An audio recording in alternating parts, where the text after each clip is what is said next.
Okay, in this video we're going to look at the main characteristics of the quadratic function. We're going to put them all on one applet and then using this applet, maybe given a simple quadratic function, can I actually sketch it for myself? What I mean a sketch is a rough drawing of it. So let's just look at some of the main features that we have discovered about the quadratic function and maybe add a few more to it. So we've got here the general format of a quadratic function is y is equal to ax squared plus bx plus c. So in this case here, a is 1, b is 2, and c is actually minus 3. And we can change these using the slider. Right, what are the characteristics? Well, at the moment here we have two roots, all right, or two solutions. Okay, we can find those solutions by using x is equal to minus b plus or minus the square root of b squared minus 4ac over 2a, and that in this current situation that will give one value of x at minus 3. It just gives the x coordinate, and the other value of x at 1. So this is minus 3, this is 1. These are called the two solutions of this equation when you put it equal to 0. And we've got the other way of doing it is actually by just factorizing. Right. Now, we have this line here, which actually goes through the minimum point. This minimum point here is called the vertex. Okay, and it can be found, the x-coordinate can be found actually by doing minus b over 2a. So in this case, it's going to be minus 2 over 2 times 1, which is in fact at minus 1. And you can draw a line here, and this is called a line of symmetry. Okay, another important thing to realize is that the solutions of the quadratic equal to 0 are always equal distance from the line of symmetry.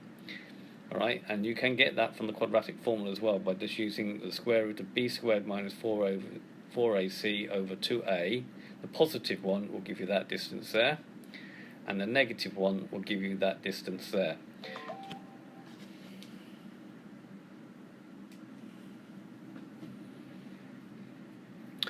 Right, and the minus b over 2a, this one here, the minus b over 2a, would actually give you the line of symmetry.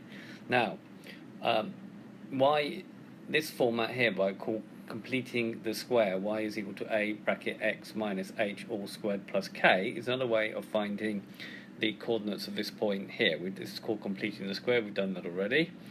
Okay, and we can get that by saying h is minus 1 and k is minus 4. So you can take that quadratic and write it into that format. Instead of minus, you probably would put plus, and here you'd have minus 4. Okay, but the minus 1 and the minus 4, the h and the k, give you the coordinates of the vertex. So it's another way of doing it. Now, what does the c tell us on the quadratic function? So let's have a look. Let's just move the slider a little bit. So let's move c a little bit. So just moving it up and down a little bit, and you can see at this particular point c is minus 1. You can take it up here as well. Here c is 1. Okay, and here is c is 2. Down here we can see that c is in fact minus 4. Okay, so the c, the bit at the end here, right, the coordinates 0, c are the coordinates of the y-intercept. So you can automatically get the y-intercept when it's written in this format from c. So that's quite useful because that's very similar to y is equal to mx plus c. Right, so those are the main things. Now what else can we determine? We know that the general format, we get a u. However, if I was to make, let's just raise this up a little bit. Let's raise this up, make c go up here a lot more. Let's make c there. Okay, and then if all that does, it makes it steeper or wider, and the line of symmetry move. But if a becomes negative, okay, then we get an n-shape curve. Okay, but c is still the same. There's still a line of symmetry. The roots are still equal distance from that. Okay, but because a is negative, the shape of the curve is an n. So that's another clue. When we've got a negative a here, we know the curve's going to look this way round. Okay, so what do we notice about the line A? We notice this: if A is positive, then the curve is an N shape. If A is negative, then the curve is a U shape. If A was actually equal to 0, let's see if we can make it do that. Then actually we get a straight line, okay, because there's no quadratic anymore. Okay, so if A is negative, then we get an N shape. If A is positive, we get a U shape. So let's just move that back down again.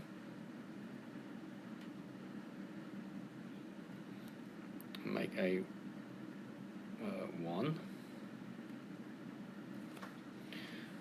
Okay, then we got this thing here, another thing called, this part of the quadratic formula, b squared minus 4ac, is what's known as the discriminant, and that actually tells me something about the quadratic as well. It tells me about the number of roots or number of solutions I'm going to get. Here I notice it is positive. Alright, if it's positive, then I'm going to get 2 solutions. Okay, I get 2 solutions equal side, but if I move C upwards, if I move C upwards, okay, what happens, those roots are getting closer together, but there'll be a point there, okay, where I only get 1 solution.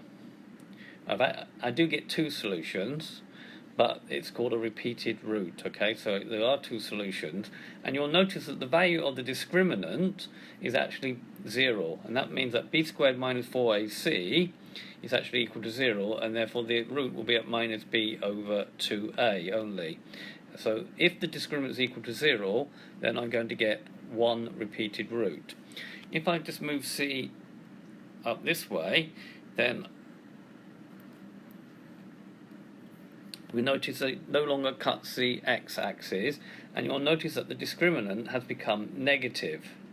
Alright, and that means there are going to be no roots, because you can't really take the square root of a negative number. So there are no real roots, okay? So it's just like, so there's no real roots. We'll get to this point here where we're going to get 1. Okay, and the discriminant is 0, and then the discriminant becomes positive, then I'm going to get 2 real roots. Now if A is negative, the same thing will happen. Here I've got no real roots, you can see that the discriminant is negative. If I move C upwards again, here the discriminant is equal to 0, I get 1 root, okay, and then when I move it up here, you did see that the discriminant is positive, then I'm going to get 2 roots. I've got 2 roots, 2 solutions, okay? So what we notice, it says, if the discriminant, this is a symbol for discriminant, is positive, we get 2 distinct roots, 2 different roots. If the so that's this situation I'm in at the moment. If the discriminant is equal to 0, I get 2 repeated roots. Let's just make it so I get it in that situation. That's that one there. Okay, I've got a repeated root, okay, and then if C is negative, if the discriminant is negative, so just repeat that. If the discriminant is equal to 0, I get no repeated root. If the discriminant is negative, then I'm going to get no real roots. Okay, so the discriminant is quite useful as well, because it's going to tell me the number of roots I'm going to get. Now, using all that information, I can sketch a quadratic. Sometimes I don't need it all, but I've got 2 ways of finding things as well. But you should be able to sketch a quadratic at A level or IB maths. Okay, so we'll just put this back in its other position to finish off with. Okay, and like I said, this applet is in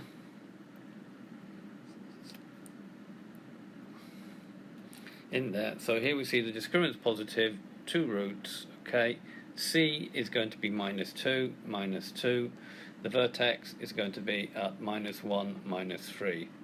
Okay, and I can find these 2 roots here using the quadratic formula.